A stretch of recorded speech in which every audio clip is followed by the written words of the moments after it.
Il n'y a pas de définition universelle du terme migrant. C'est une personne qui se déplace à l'intérieur d'un pays ou vers un autre pays, de manière volontaire ou de manière contrainte, et pour une durée longue ou courte. Le terme de migrant climatique ou de réfugié climatique, lui, n'a pas de réel statut juridique. C'est d'ailleurs un enjeu important pour cette COP23. Le changement climatique exacerbe les autres raisons de la migration. C'est les populations les plus pauvres qui sont le plus victimes du facteur climatique. Par exemple, en 2005, lors de l'évacuation à la Nouvelle-Orléans suite à l'ouragan Katrina, les 60 000 personnes qui étaient piégées en ville, c'était les populations les plus pauvres, les plus défavorisées et beaucoup de populations noires.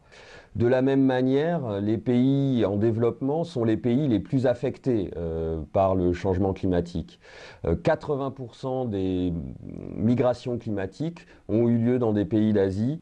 Du fait de la forte croissance démographique aussi, l'Afrique devient un continent à risque pour les déplacements climatiques. Mais les solutions aussi, c'est d'empêcher l'environnement de se dégrader.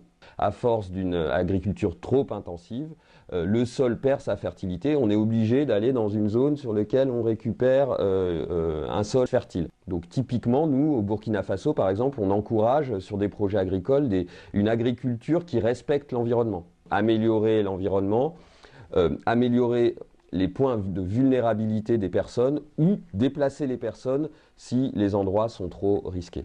Et dans le cadre du changement climatique, les migrations sont une solution pour des personnes dont le milieu de vie est menacé soit par des grandes sécheresses, soit par des inondations. Leur seule solution, c'est de se déplacer et dans ce cas-là, l'AFD peut accompagner leur relogement, donc accompagner leur migration.